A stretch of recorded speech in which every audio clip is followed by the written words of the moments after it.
আমাদের মনে অনেকেরই প্রশ্ন আসে, স্নান যাত্রা কী? জগন্নাথের স্নান কি করা আমাদের অবশ্যই দরকার আছে? আর স্নান যাত্রা দর্শন করলেই বা কী লাভ? আর এটি পরিবর্তন কী করছে? তা আসুন আমরা তাহলে জেনে নিই, এই জগন্নাথের যে স্নান, জগন্নাথ কোথা থেকে আসলো?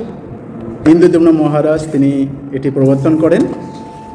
ইন্দ্রদ্যুম্ন মহারাজ তিনি সত্যযুগে যে মহারাজ ইন্দ্রদ্যুম্ন মালব প্রদেশে তিনি বাস করতেন। তার রাজধানী ছিল অবন্তীনগর। তিনি হচ্ছেন বর্মা থেকে আসা সরাসরি 25তম বংশ। তিনি ভগবান বিষ্ণুর একজন মহান ভক্ত ছিলেন। তার মধ্যে সমস্ত গুণাবলী ছিল। তার বিশেষ মন্ত্রী বিদ্যাবতীর মাধ্যমে সবরাজ বিশ্বাবসু যে বিগ্রহ অর্জন করতেন, সেই বিগ্রহকে তিনি প্রাপ্ত হয়েছিলেন। এবং পরবর্তীতে তিনি কীভাবে সেটি প্রাপ্ত হন, এই বিষয়গুলো আমরা ডিটেলস পরে আলোচনা করব।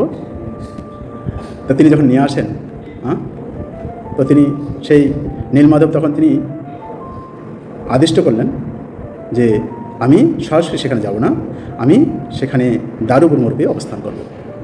তো দারুবর্ম রূপে তিনি যখন এসেছিলেন সমুদ্রে, তিনি এত কিছু ইন্দ্রদ্যুম্ন মহারাজ অনেক হাতি অনেক কিছু দিয়ে তাকে নিয়ে আসার চেষ্টা করতে কিন্তু পারেননি। কেননা ভগবান হচ্ছেন ভক্তের অধীন। ভক্ত যতক্ষণ পর্যন্ত কৃপা হবে না ততক্ষণ পর্যন্ত ভগবান করুণা করেন না।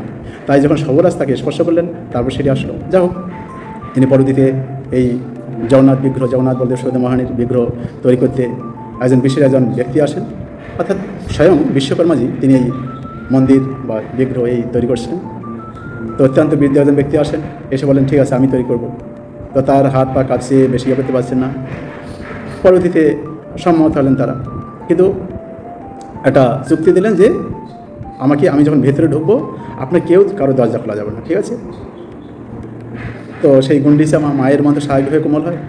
তা গুন্ডিচা মা বললেন, আরে অনেক বৃদ্ধ মানুষ, বয়স্ক মানুষ, তিনি গিয়েছেন ঢুকতেছেন, খাওয়া দাওয়া নেই, কিছু নেই, সেখানে আবার মারা গেল না। তো জোরপূর্বক দরজা ভেঙে সেই ইন্দ্রদ্যুম্ন মহারাজ নির্দেশ দেন, ভেতরে গিয়ে দেখেন যে জগন্নাথ পূর্ণাঙ্গ হয়নি, ঠিক আছে?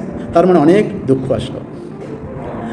তো তখন আবার পুনরায় সে আকাশবাণী হলো যে আমি এই রূপেই পূজিত হব।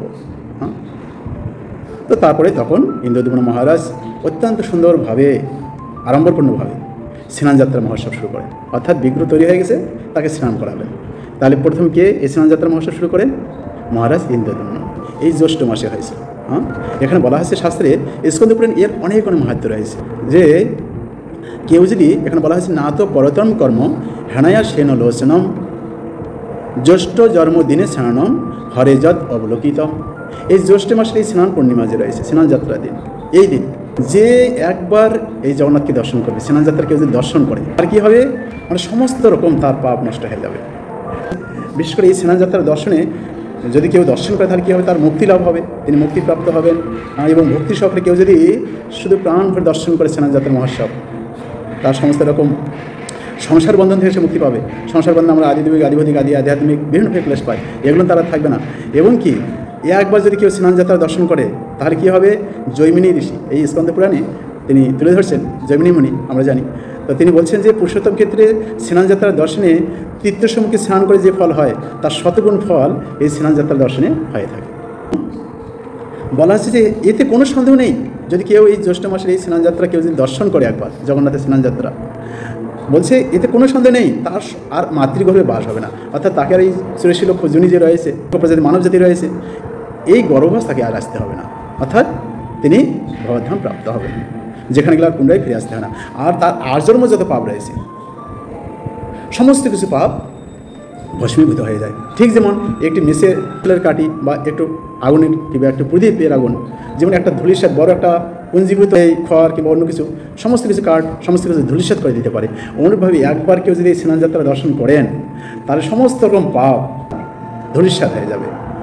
এই জন্য ইন্দ্রদ্যুম্ন মহারাজ যেদিন থেকে এই কাঠের বিগ্রহ তৈরি করছিলেন, অর্থাৎ দারুবর্মর এই বিগ্রহ তৈরি করছেন, সেদিন থেকেই স্নানযাত্রা মহোৎসব শুরু হয়। এটি হচ্ছে জগন্নাথের আবির্ভাব তিথি, এই দিন তিনি আবির্ভূত হয়েছেন। পরবর্তী ভিডিওতে আমরা জানব কেন জগন্নাথের জ্বর লীলা হয়, এই সময় কি কি পাশন জগন্নাথকে দেওয়া হয়, কিভাবে এই সময় জগন্নাথের সেবা করবেন, বিস্তারিত বিষয়। জয় জগন্নাথ। হরে কৃষ্ণ। আপনাদের মায়াপুর মধুসূদন চ্যানেলে স্বাগতম।